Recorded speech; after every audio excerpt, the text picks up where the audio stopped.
picture but no sound. Let's see if we have sound. Yes. Okay. All right. I think we got it. Sorry for the late start.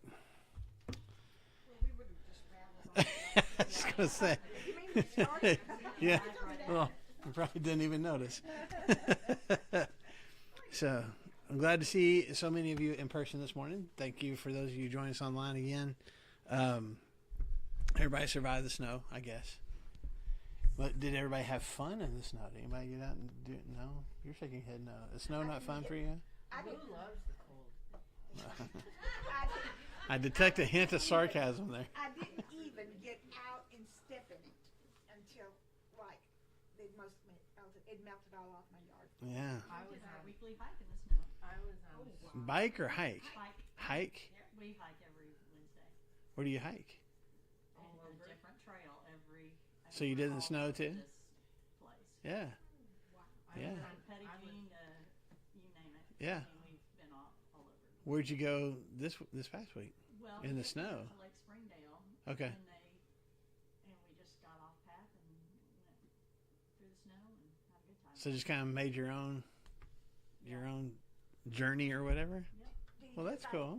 Just the two of you, or is it It's just just the the two of us. hikers? We do a hike every. Because I have a friend that belongs to a hiking club. We don't do a hiking club. We Do your own thing, huh? Yeah. Well, they're like you. I was under house arrest. Do what? I was under house arrest. Really? Yeah, my Bec- husband said, absolutely Do not get out. Do not get out. do not even think about it. Yeah. But it would be hard for you, like, where your driveway is, your neighborhood, the street coming down Now, and you all know that, what? you know? They come and, like, they pre-treated it the day it was snowing. They were out there with the plows Mhm. again, then sand. I mean, it's like, for our little neighborhood, they take such great care of it. That's awesome. Yeah. Good for you. They didn't do that at the farm, did they? No. Now, my grandson, he got the tractor started, but he couldn't get to go in reverse. Oh. I'm like, take out the front of the barn, just drive, put it in drive. Mhm. And he goes, no, Grandma, I can't do that. I'm like, okay. can. Yeah. Here, And let then he me. got it started after it all melted off. He finally got it. For him. I said, oh, Yeah. you're a good grandson. Yeah. But nobody came to my rescue. Well, I'm at the point now. I was talking about this with Brandon last week. For those of you that are watching, like I didn't get out and play, and I shoveled it. I worked in it, but I didn't play in it. You know, so I don't know. But I had, I got good memories. Even, besides my kids, even back in youth ministry days, man. If it was snow like that, we're meeting at the church building. We're playing, I don't know, snow football or snowball fights or something. We're doing something. So, but I also like the fact, excuse me, there's more snow than it was ice, because I know down south of us, a lot of people got ice, and that's not nearly as much fun. Because besides being, hard to walk and drive on, you just can't play anything in the ice. You get some really good hills.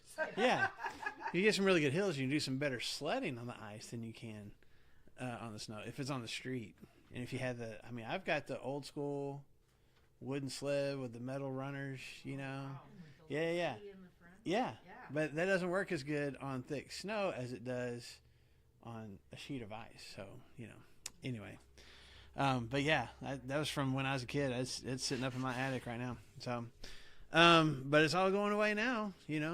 This time a week ago, we were below freezing temperatures, and here we are like 60 degrees yesterday. It's crazy. So, Well, I'm just glad we're through winter. That's all I can say. yeah, keep telling yourself that. Keep telling yourself that. Yeah. That's right. No, That's well, right. Did you see that little meme thing about his wife lives? They're separated, and she lives in Florida, and she said he's always been a what is it, pathological liar. The groundhog? How funny. To barbecue him. Yeah, that's right. Yeah, I saw that one. Okay, so Mark chapter 14 is where we're at. We started here a couple weeks ago and kind of getting into really the final hours before Jesus goes to the cross. He's had the supper in the Passover meal in the upstairs room with his disciples. He has predicted Peter's denial. That's where we left off last week. What Brandon and I talked about last week was just as they go to the Mount of Olives, specifically the Garden of Gethsemane. Jesus predicts that the disciples are all going to scatter, and Peter's like, not me. Everybody else might, but not me.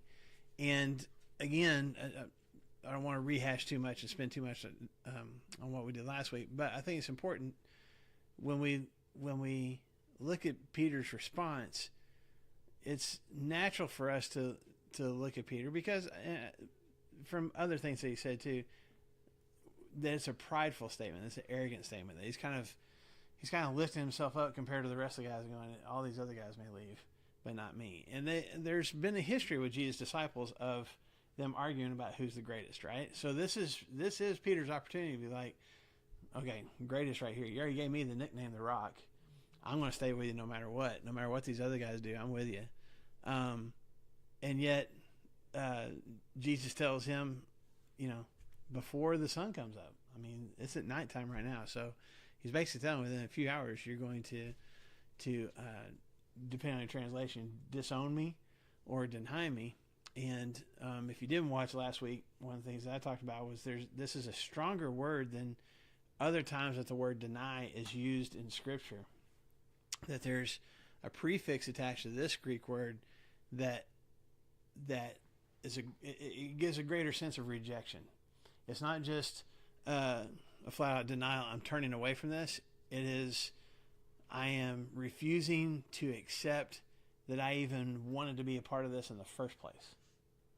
Does that make sense? Which is where Peter's going to end up. But that's a prediction that Jesus makes. And Peter's like, there's no way. Even if it costs me my life, I'll stick with you no matter what. And the other disciples, Mark tells us, they all say the same thing. Not knowing what's literally about to happen in a few minutes. Of course they're going to make statements like this, It's easy to make bold statements when there's no sense of danger. And they know that they're kind of under threat. They know there's some pressure, but they still feel pretty safe to this point. Other people, there's been plots against Jesus before. Nothing's happened. So, of course, they're going to stick with him no matter what. So that's where we left off. He's in the garden on the Mount of Olives looking across at the city of Jerusalem with his disciples. Okay? So let's start with verse let me get there. Verse 32. Everybody ready? They went to a place called Gethsemane, and Jesus said to his disciples, "Sit here while I pray." And then he took Peter, James, and John along with him, and he began to be deeply distressed and troubled. "My soul is overwhelmed with sorrow to the point of death," he said to them. "Stay here and keep watch." Going a little farther, he fell to the ground and prayed that if possible, the hour might pass from him. "Abba, Father," he said, "everything is possible for you. Take this cup from me, yet not what I will, but what you will." So just pause right there real quick. So he's got his disciples with him. They're in this garden that's on the Mount of Olives. And he's like, okay, you guys sit here while I go pray, which probably wasn't uncommon for them, okay? But then he takes who with him? Peter, James, and John. So this is at least the third instance, in Mark at least, where he takes these three guys to experience something that the other 9 haven't. So when he healed raised Jairus' daughter from the dead, he took Peter, James, and John into the room with him. When he went up on the mountain and had this whole transformation, this transfiguration as we call it, he had Peter, James, and John with him. And now here we are in this instance where the disciples are there. He's like, man, I'm going to go pray. But he's like, hey, you 3 come with me. And so there's never any indication given in Scripture, not just in Mark, but in the other Gospels, the other stories of Jesus as well, where Jesus articulates why it's these 3. I don't know for sure, okay? But for whatever reason, he's got just a closer connection with the 3 of them, and they're allowed to have a little bit more, even more intimate, if I can use that word, relationship with Jesus than even some of the rest of the 12. So he goes a little farther, And then he kind of breaks off from them. He's going by himself. And he says, you guys stay here and do what? Keep watch. Okay? Be alert. Stay alert. Watch. Watch what happens. Why do you think those were his instructions to them? He knew someone would be coming. Okay? Jesus is aware of what's getting ready to happen, right? So you guys keep watch. Why else? And that's good, Sherry. Why else? He wants them to see it. He wants them to recognize just how bad it's going to be for him. Right. There's a sense of not just. Well, let me back up. Let me ask the question a different way. From Peter and James and John's perspective, what would you think? I mean, we don't get any indication. What would you think would be their reaction when Jesus says, he pulls the three of them a little further down the path? I'm assuming there's a path through this garden, and then he says, "Okay, you guys stay here. I want to go a little further, but y'all keep watch." What would that mean to them? What would you think? To guard him in case Mhm. of whatever, because they were always, especially Peter, was always the one that was worried about, what was going to happen to him in a crowd. Well, there are again, we don't see that much in Mark as we do some of the other gospels. John for sure. There are threats from people in John. There's different times where people want to grab a hold of Jesus and make him king, and there's times where they want to grab a hold of Jesus and stone him to death. So, there is the physical threat. There could be something, something could possibly happen, but it's also, they just got done with the Passover meal. It's nighttime. Everybody should be in bed because, we got, the Sabbath and the different rituals are coming up. So it's interesting to me that this is like Jesus tells these three guys, hey, you guys keep watch. You guys pay attention, stay alert. And just to give you a side note, this is a somewhat common word through the New Testament, but one of the places that it's used is in 1 Peter, when Peter says in 1 Peter chapter 5, be alert, or some of the translations say stay watchful or stay sober. Your enemy, Satan, prowls around like a roaring lion. And, Peter's kind of saying, you never know, if you're out in the wild, you never know when the lion's going to attack. Lion walks through the tall grass, and if you're not paying attention, you're lion food, right? And so it's almost, it's the same word that Jesus uses here, or at least Mark uses, to describe Jesus' instructions. And I think there's something, going back to what you were saying a minute ago, Lou, I think there's something that Jesus, I don't know if he's trying to indicate to them, I feel a sense of danger and I want y'all to protect me, as much as I want you to soak in this moment. I want you to pay attention to what's happening. Because, as Sherry said, he knows what's getting ready to happen, and he doesn't want them to just kind of be passive observers. Does that make sense? Like, really pay attention. Watch what's happening. Okay? So then he goes a little further, and how do we know? What kind of emotions? It's such an obvious question, but I'll ask it anyway. What kind of emotions do you think Jesus is going through in this moment? The verse ahead of that, my soul is overwhelmed with sorrow to the point of death. Yeah. He was in such a state, Yeah. knowing what was coming, and had to accept it. Mm-hmm. Mine says greatly distressed and troubled. Greatly distressed. Greatly Mm-hmm. distressed. He wasn't just bothered a bit. He was overwhelmed. Yeah. Exceedingly sorry. Exceedingly sorrowful. Yeah. Kind of remind me like when you have a test or a surgery that is coming the next day, Mm-hmm. like the night before, you're praying, but you're really praying with that anxiousness and that heaviness in your heart. Yeah. Kind of remind me that feeling at that moment. Yeah. You don't know what is going to happen. You know something's going to happen. You don't know exactly what it's going to be like. But Yeah. he knew what was going on. Yeah. And we get to that point without knowing. Right. So I think it's one of those things where, especially here in the garden, I know the math doesn't compute, but for Jesus to be 100% God and 100% human, this is where the human part really really evidences itself. And I'm not saying that in a critical way. I'm saying this is what we all deal with in very stressful situations. He knows what's going to happen. Even though he knows what's going to happen, he's never experienced anything like that before. And just knowing what's on the horizon. And, honestly, he knew he was going to go to the cross, but did he know he was going to get scourged or scourged at the pillar as badly as he was? Yeah. That alone. I assume that he did, but still, even if you know something's about to happen, you don't know what it feels like. You don't know what it is to experience that. Like I can watch a movie and play it in front of me and know, okay, well, that's what's going to happen. But to be in it and to feel it, he doesn't know that yet. And as a human, you don't want that kind of pain. I mean, Right. You just don't. Right. It's got to be horrible. Right. Yeah. The other piece of this is, I mean, this isn't the same, but it makes me think of it.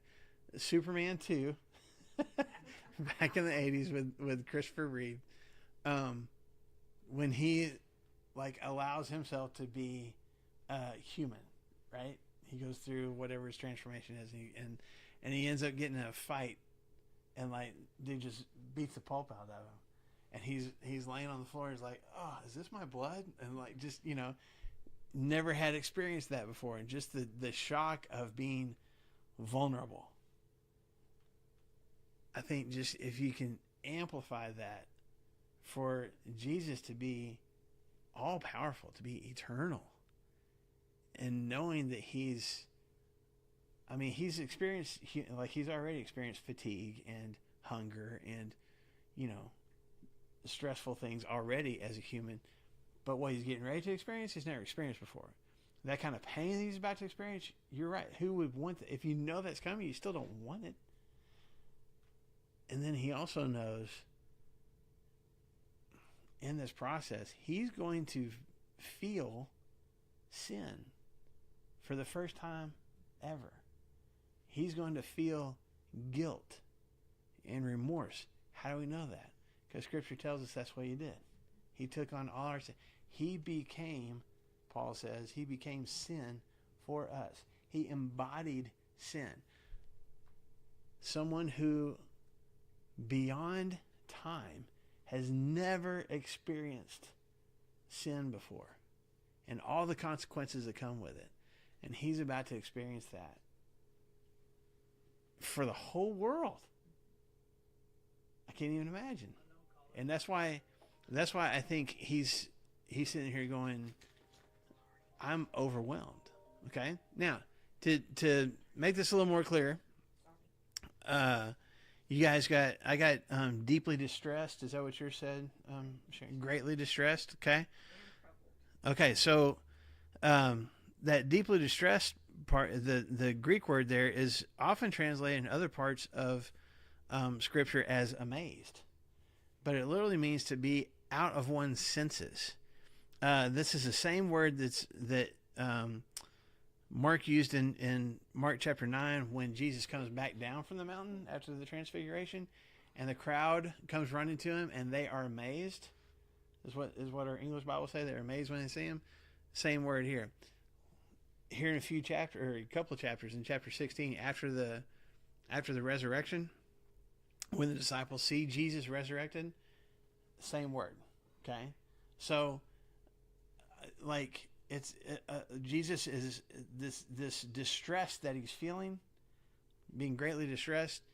It's almost a sense of awe from a place not of wonder, but of almost fear. Just I am in awe of the emotions that I'm feeling. Almost, like I said, he's out of his senses almost because he's so moved by the emotions that he's feeling. And then the troubled, that's only used 3 times in Scripture. The word that we translate here is as, or at least my version says troubled, deeply distressed and troubled. And that word, that Greek word, is used both in Matthew 26 and here in Mark 14 with Jesus in Gethsemane. And the other time is when in Philippians chapter 2, when Paul says that his traveling buddy Epaphroditus was upset because he heard that the church of Philippi was upset because they heard that he was sick and they were worried about him. And he was so bothered that they were bothered about him. You understand what I'm saying? That's what Paul describes there. And it literally means something that's very heavy. It's a word for heaviness.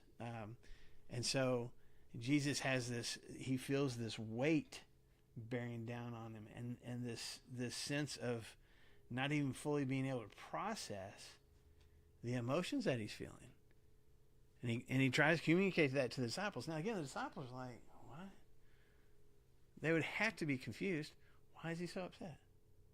We just had the Passover meal. We sang a song. We're out here to pray. Like, it's, they have no clue.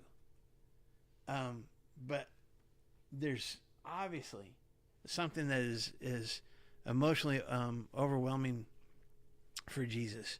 And then when he says, my soul is overwhelmed with sorrow, that phrase is grief that it's grief that brings a person down. Like, again, there's this heavy weight, but the Greek word has this prefix peri, which means all around, like perimeter, means all around. So it is an all-encompassing grief. Everything about Jesus is feeling grief and sorrow and fear and trouble right now. And I apologize for belaboring the point. I just like for all that we've seen Jesus handle so far of, the pressures, temptations, the criticism, the fatigue, all the different things he experienced. Now we see this true vulnerability on his part. Understandably so. But just I just kind of want to sit in that and just and I don't know that I can feel exactly what he was feeling, but to sense that. Were you going to say something? Yeah. Timothy Keller talks about why these martyrs after Jesus put their chin up and go straight to their death. Like, let's go. Yeah. That kind of thing. Why is Jesus this distraught? But he says because of that cup of wrath that he's about to take on, and he knows what that is. Yeah. The others, it's different. They're not taking on the sin like you were talking Right. about. Just, if you think about just how much, even if you don't feel a sense of guilt, how much hurt you cause somebody else by your sin sometimes, by the choices that you made. And then, if you do have that sense of guilt and remorse over decisions that you made, over ways that you treated people, words that you said, how long does that stay with you? For some of those things, it stays for a long time. Jesus is taking on all of that and knows there's a penalty for sin, which is what? Death, separation from God. He's never been separated from God. Even as a human on earth, there's still been this connection that he's had this whole time, knowing that he's not going to have that for even as brief a time as it is, would be overwhelming. So it's understandable that he's as emotional as he is. Okay. So he goes a little further than Peter, James, and John. He falls to the ground. He prays, and Mark says he's praying that this hour can just pass, can move on past him, where he doesn't have to do it. Okay. Again, I think it's the human side of Jesus. There's he's told his disciples 3 times. To this point, I'm going to Jerusalem. I'm going to be arrested. I'm going to be killed, and 3 days later, I'm going to rise again. Like, he knows this is what's going to happen. But in this moment, he's like, let's come up with something else. Let's come up with a different plan. Understandably so, right? And to him, wouldn't it kind of be the human side of him is kind of like we all suffer when it's something that's going to be rough, but we don't know we don't know what it's going to be like going through it. Mm-hmm. So the human side of him had to have a bit of the fear of the unknown. For sure.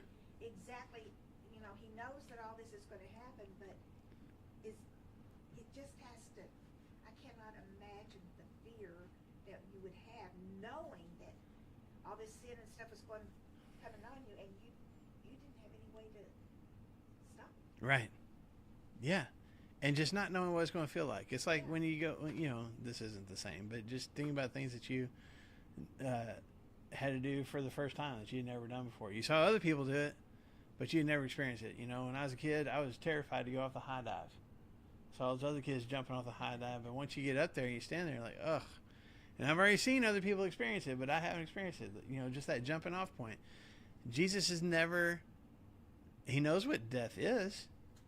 He knows he's come to conquer it, but he's never actually experienced it. Just that unknown, So how does he, what does Mark say? How does he address God here? Abba or Abba, Abba, Father. Okay. So Mark uses both the Hebrew and the Greek word for father here. But it's important where he uses this word Abba.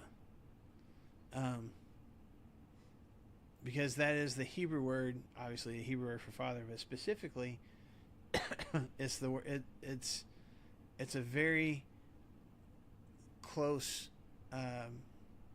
very familiar word that children would use to address their fathers. Okay. Daddy or something. It's similar to that for sure. Dad, daddy, something like that.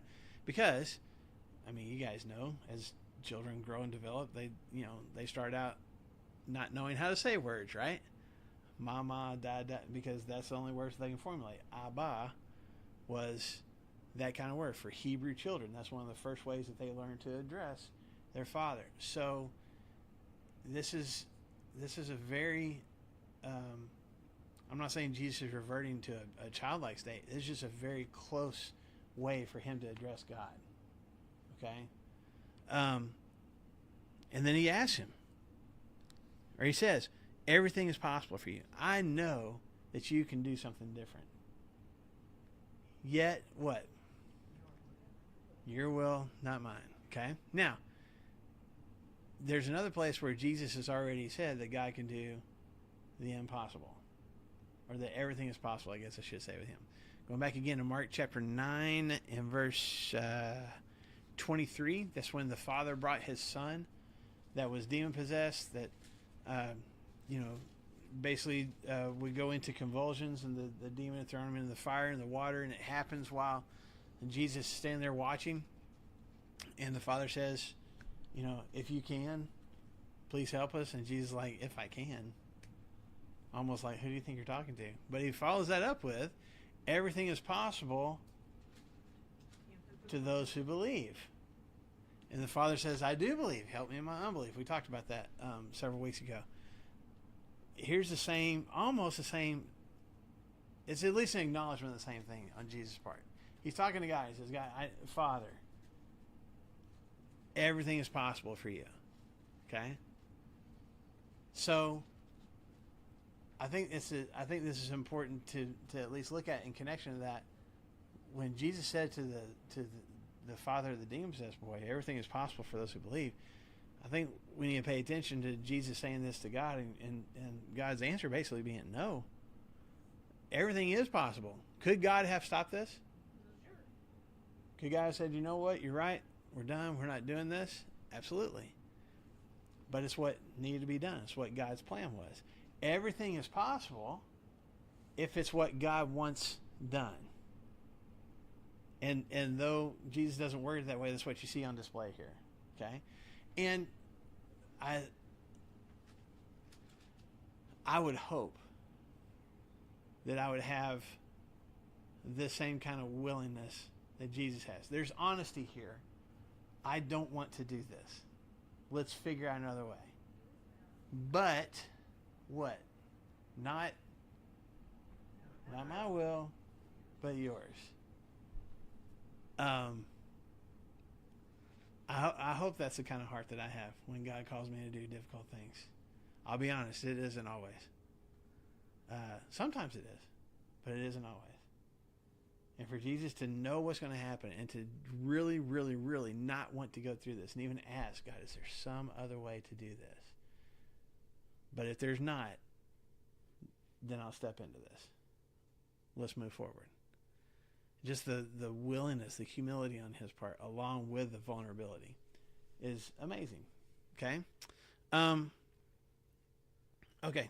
Any other thoughts from you guys on all that?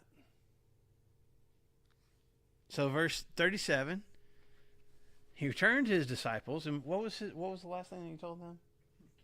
Keep watch. Okay. Stay here and keep watch. He returns to his disciples and found them sleeping. And then he gets on to one of them. Simon, he said to Peter, are you asleep? Could you not keep watch for 1 hour?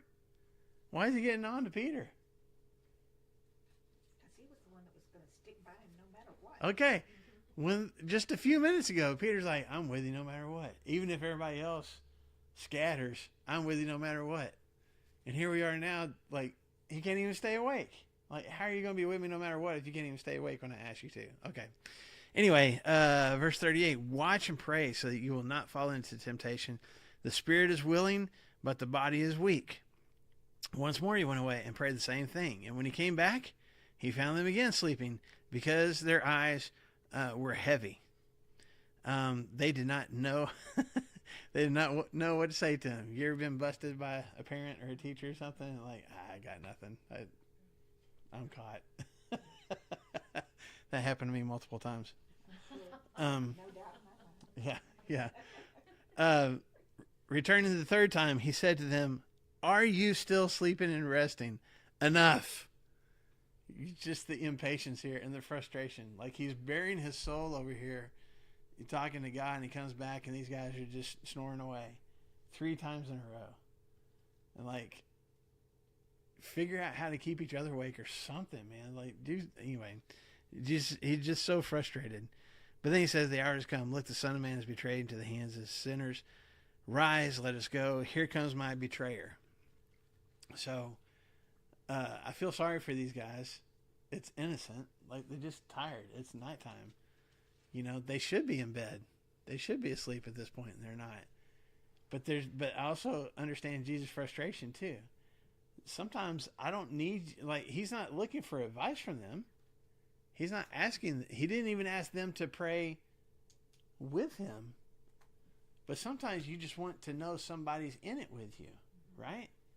When in the book of Job, when Job was going through, like, he lost all his possessions, he lost all of his kids, he's covered in these excruciatingly painful sores and wishing that he could die, saying it would have been better if he'd never been born.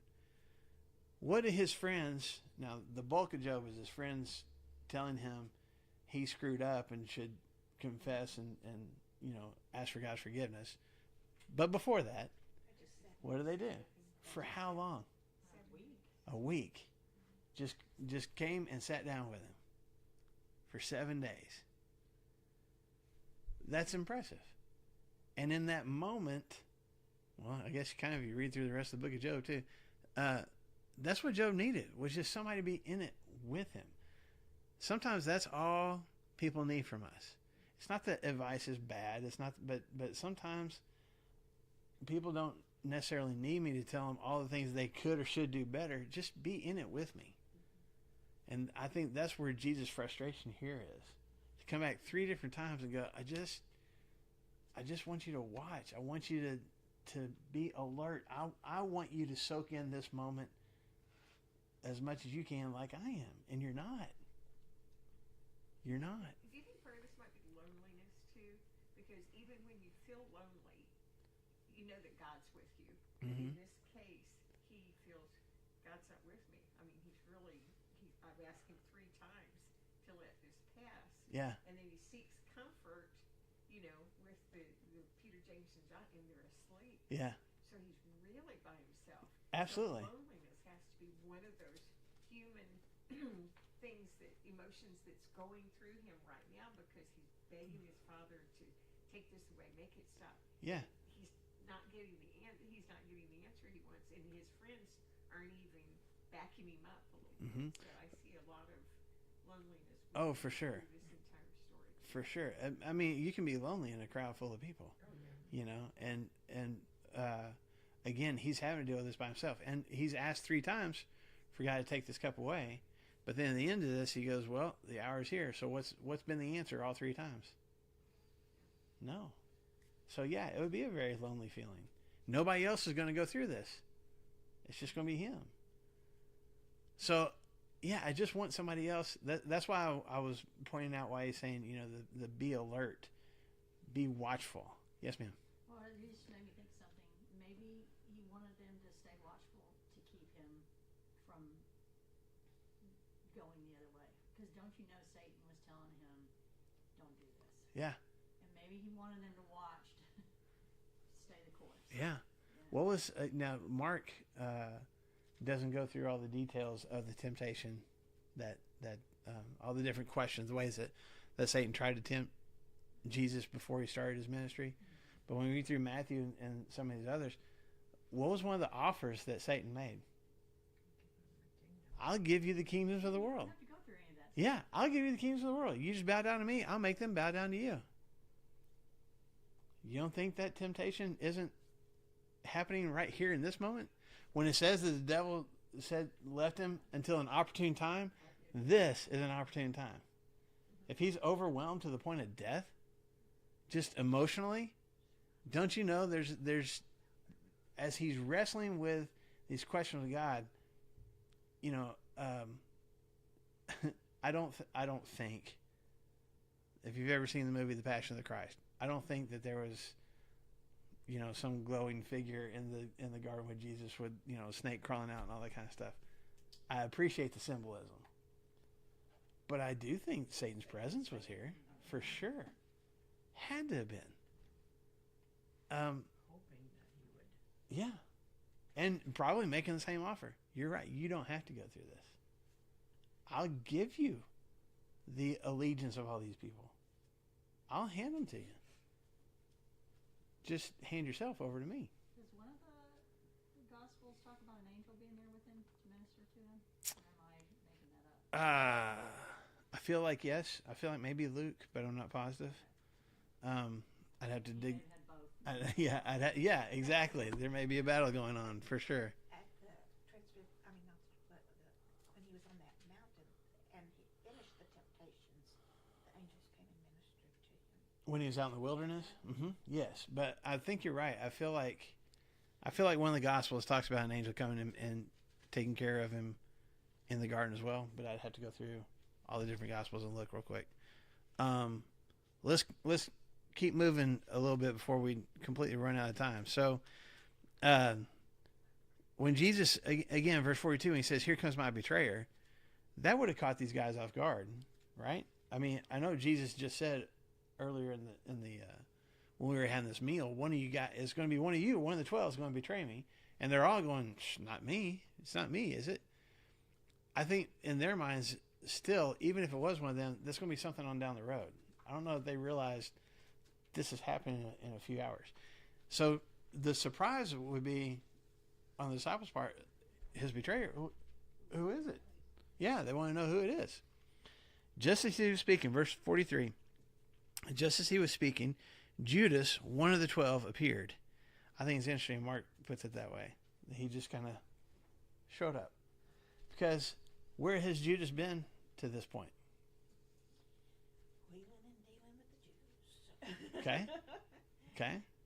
But the apostles thought he had gone to help do some kind of good deed. Right. So when you look through the other Gospels, the other stories of Jesus, they mention Judas leaving the room. Mark doesn't. So the last time that we saw Judas being mentioned was, let's see, still in chapter 14, but in verse 10, after Jesus experiences this anointing, and Judas goes to meet the chief priest to betray him. They give him the money, watch for an opportunity to hand him over. In Mark, that's the last time we hear Judas's name mentioned. Okay, I mean, Jesus, they're sitting around the meal and he predicts that one of them is going to betray him, but he doesn't specifically mention Judas, and it doesn't mention Judas leaving. So we have to go to the other gospel writers for that. Okay, again, sometimes Mark includes details, sometimes he doesn't. I think it's interesting. I don't know if it's even intentional on Mark's part or not. Except for the fact that, again, Mark says Judas appeared. And I think it's Mark's way of going, nobody was really paying attention to the fact that Jesus wasn't there anymore. And then all of a sudden there he is. And he has this entourage with him. You mean Judas? I said it probably sounded like Jesus. I said it really fast. That Judas wasn't there anymore. And all of a sudden he appears and has this entourage with him. It would have caught everybody off guard. They weren't expecting it. Okay? Judas appears. With him a crowd armed with swords and clubs, sent from the chief priests, the teachers of the law, and the elders. Now the betrayer, verse 44, had arranged a signal with them. The one I kiss is the man. Arrest him and lead him away under guard. Going at once to Jesus, Judas said, Rabbi, and kissed him. And the men seized Jesus and arrested him. And then one of those standing near drew his sword and struck the servant of the high priest, cutting off his ear. But see, what it doesn't set with me is that he wasn't hiding. He was always preaching and doing stuff all over the place. Mm-hmm.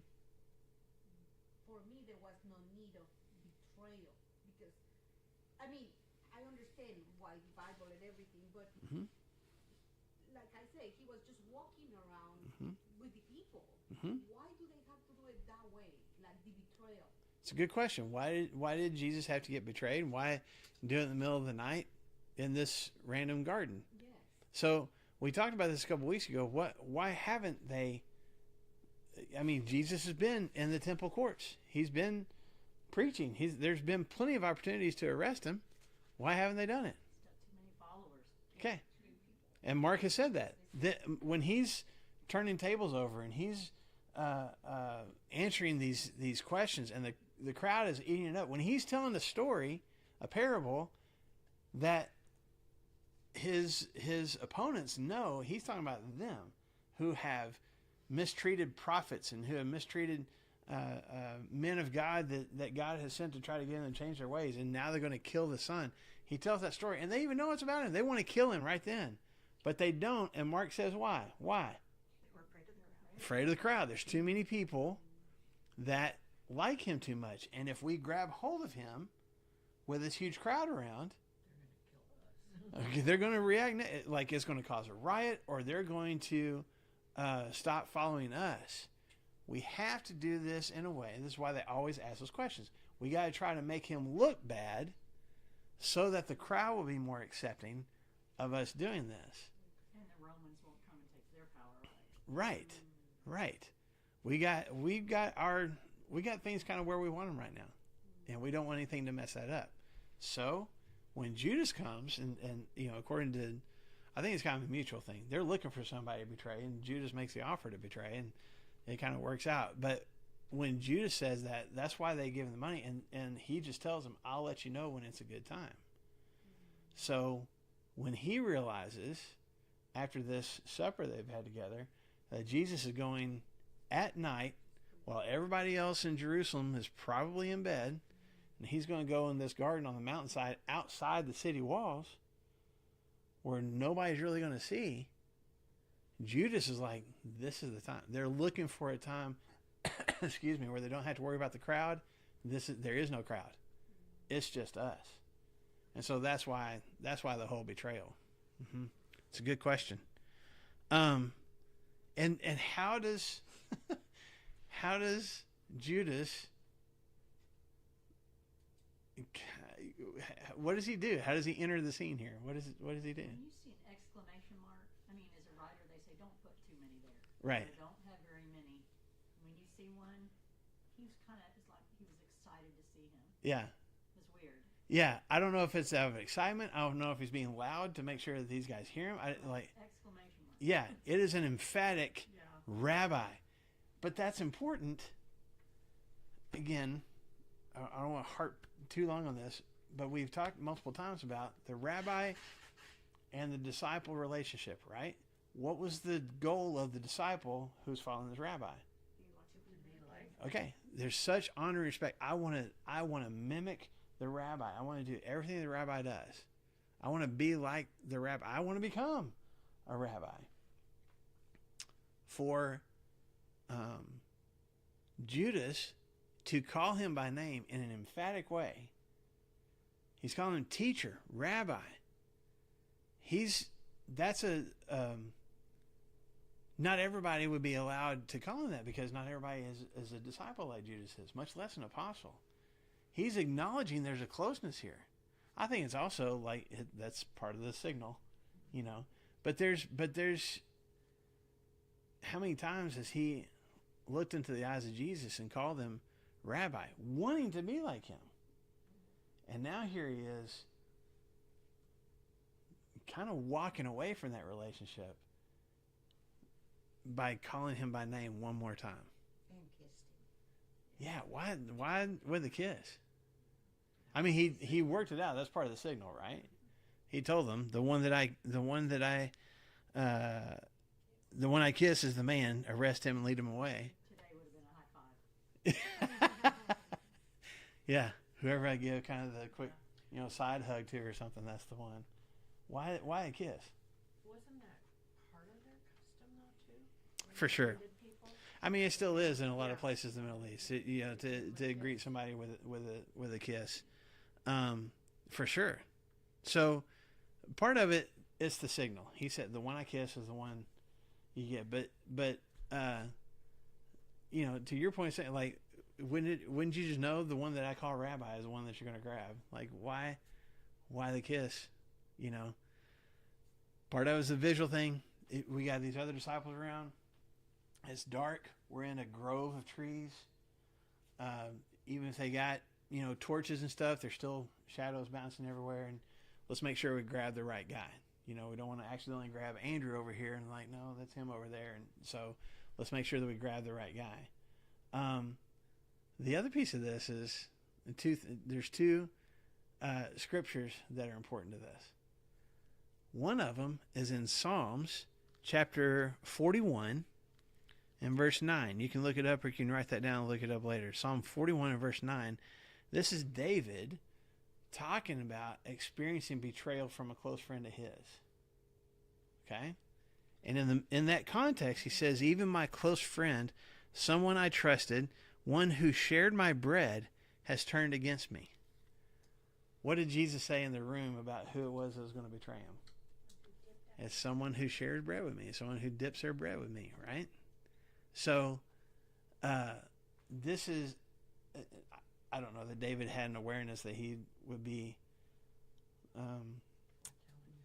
foretelling what's happening with Jesus, but that's the way prophecy works in the Old Testament. A lot of times I'm prophesying or talking about something that's happening here that's going to have, more ramification later. But there's a prophecy that's being fulfilled here. It's the one that was close to me, is the one that dipped bread with me, that has betrayed me. Okay? The other one that I see, and this isn't a prophecy as much as just kind of telling character, is in Proverbs. And I've used this in sermons before, but in Proverbs chapter 27 and verse 6, Proverbs 27 verse 6, Solomon says, wounds from a friend can be trusted, but an enemy multiplies kisses. Now, if you ever heard me use that scripture in a sermon before, usually I'm talking about how sometimes we need people in our lives that are good friends that we trust that can also be blunt with us and kind of get onto us when we're not doing things we should be doing. Wounds, hurtful statements from a friend, from someone that I know cares about me, those can be trusted. Even if it's hurtful, I can trust that. But an enemy does what? Multiplies kisses. What does that mean in that culture at that time? What does it mean? Like they're going to kiss me a whole bunch of times? What is he saying? Huh? Maybe like fake. Yeah, I'm just going to, you in that culture, you would embrace and kiss someone on the cheek that you really honored. And so an enemy is just going to pull you in close and just, oh, I'm so happy for you. Oh, I appreciate you. Oh, you're the greatest thing in the world. And just fawn all over themselves. And Solomon says, someone that you can't trust, that's what they do. They kiss, they embrace, they try to lift you up in a fake way. I Here's, saw that in coaching. huh? I both saw that in coaching. How so? Well, just, I mean, I had a mom that was just like, boy, you know, I think of what would Coach do, you know? Yeah. Kind of like, what would Jesus do? Yeah. What would you? And then betrayed me to my back like you Yeah. would not believe. Yeah. Talked all sorts of trash about you behind your back and undermine and stuff. It's bad. Yeah. Yeah. And I'm saying, I think of that with Judas here. He's the enemy, but he's multiplying. He's literally coming up and giving a very respectful greeting to this rabbi as an enemy, you know. But at this time, Judas didn't realize exactly what he had done, right? Because it said when he realized it, he tried to give the money back. Yes. Yeah. I don't think. Yes. And we talked about this a couple weeks ago or something when Judas kind of hatched this plot in the first place. Obviously, Satan is at work here. Satan is at work in Judas in this moment. I don't think that I don't know even if Judas fully realized they were going to kill him. I don't know.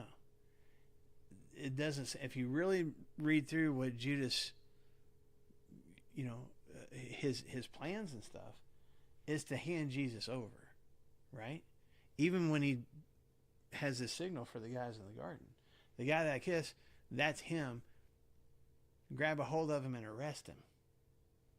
So, to your point, I don't know that Judas really fully comprehended how far down the road these Jewish leaders are going to take this. And maybe when it does sink in, like that's like, I think Judas was concerned about the money, and also, as we talked about, like there's no longer buy-in on his part. Jesus' message has gone beyond what Judas is willing to accept as, you know, his traditional Jewish upbringing and thinking. You know what I'm saying? I think there's a lot of he just became disillusioned about Jesus, who Jesus was, and what he was trying to accomplish, and what he was doing, and it all fed into both that and his greed, fed into this betrayal. I don't know that Judas knew they were going to kill him. I mean, even when Jesus said, "They're going to kill me," the disciples still are like, "What does that mean?" He's like, "That means they're going to kill me." I'm like, "What? Okay, but what does that mean?" I think it's the same with sin. Like when we do something that is really bad, but at the moment we feel rewarded for that sin. Mm-hmm. But then when we realize what we have done and how many people we have damaged, or the repercussion that's gonna have, it's like that guilt. Yeah. And I imagine him feeling that way after everything passed and the heaviness of the money. Oh yeah, what have I done? Oh yeah. But in the moment, I'll do something like, it's not that big a deal. Yes. It's not gonna be. I Struggled with thinking he was a political messiah. Yeah. And maybe Judas more than the rest of them. Maybe so. Yeah. Yeah, he's not establishing this kingdom that I thought he was going to establish. Yeah, and I'm saying, I think he became disillusioned with the message. I think he thought, I'm going to be one of the lieutenants in this new army, this new kingdom, and now that doesn't seem to be coming to fruition. And matter of fact, he's going into God's house and turning over tables and stuff. Matter of fact, he just said that the temple, you don't say anything against God's temple. He just said, it's going to get torn down. And I think all of that, along with the greed, the selfishness, and just the presence of Satan in his heart, all combined in this, for lack of a better term, perfect storm in Judas to want to do this. I just don't know that he fully, going back to what you're saying, Dahlia, I don't know that he fully realized, like a lot of us don't, when we make potentially hurtful choices, how hurtful, how big the consequences are going to be. I don't know that he did either. And then we'll finish with this, and we'll pick up here next week. They seized Jesus and arrested him. Verse 47. Then one of those standing near drew a sword, struck the servant of the high priest, cutting off his ear. and then it kind of goes on from there. So again, Mark doesn't give us a lot of detail here. If we go to some of the other Gospels, we find out who's the one that cut off the ear. Peter did, okay? Matter of fact, John, if you read through the Gospel of John, he gets on, like, he kind of brings Peter down a few notches a couple of times in his book. And that's one of them where John even says, like, the cousin, or at least a relative of the guy that got his ear cut off, is one of the ones that questions Peter later on, asking him if he's one of the disciples. And he's like, I saw you in the garden. Peter's like, oh, it wasn't me. He's like, my cousin is earless now. Actually got to put back on with that. Anyway, Mark doesn't even go, Should have cut off Judas. yeah, but Mark doesn't even go into those details. Mark's like, one of them. So let me just throw this out there, and then we'll put a bookmark here. I said before, there's a lot of scholars that believe that Mark wrote this while he was in Rome, maybe at the same time that Peter was in Rome. As a matter of fact, Peter might be supplying some of the stories to Mark as he's written. I'm not removing God's inspiration. It's the Spirit that is inspiring this writing, but not necessarily dictating it. And as Peter is relaying some of these stories to Mark, I just wonder if Peter was like, somebody grabbed a sword and cut off somebody's ear. Let's move on. I wonder if Peter kind of, or if Mark, out of deference to Peter, is like, let's not harp on Peter here. He's going to have it bad enough for the whole denial thing. We're not going to talk about who cut off whose ear with a sword, anything like that. But you have to go to some of the other Gospels and find out some more details about that. So, if we know that it's Peter that does this, is Peter still holding true to what he committed to, at least to this point? Yes. Absolutely, right? Because this crowd that came to arrest Jesus, what do they have? Clubs and swords, okay? They have weapons. And we don't know how big the crowd is, but it's a crowd. And you would think if there's people that are arresting, there's at least some professional soldiers. Even if there's kind of a mob, there's at least some professional soldiers in here. You got a fisherman who doesn't know what to do with a sword that brings it out and starts swinging. What would likely happen to him? He'd be killed. Right, and especially if it's Roman soldiers, rightfully so. They're defending themselves. They're like, you just attacked part of the guard. That's illegal. You try to kill us, we will kill you. That's what should have happened, right? And so, what was Peter's promise? Even if everybody scatters, I will stay. Even if I have to give my life, I'll stick with you. In this moment, Peter's like, oh, here it is. Here it is. And he pulls out the sword and like, I'm going to go down in a blaze of glory. I'm going to give my life defending my rabbi. Swings and misses. Cuts off a guy's ear. Okay? But in this moment, he's still holding true to his commitment. I'm sticking with you no matter what. Okay? Well, they still kind of think it was going to be an earthly kingdom and that this was For sure. they were coming For sure. to take him for that. For sure. Would it have been the Jewish guard? Probably. Because they're the ones that are bringing into it would have been Jewish guards, probably, yeah. Yeah. Because they would bring him to the Sanhedrin and then they end up taking him over to Pontius Pilate. So, but still, you can't attack the guards. That's death penalty kind of stuff. Yeah. It's not the first time they sent, I talked about this 2 weeks ago. It's not the first time they sent guards to arrest Jesus. John talks about how they send the temple guards to go arrest Jesus, and then they come back empty handed and like, where's Jesus? And like, man, the stuff he said was amazing. Like, oh my gosh. So, anyway, so Jesus has now been arrested, or at least, shackled in some way probably.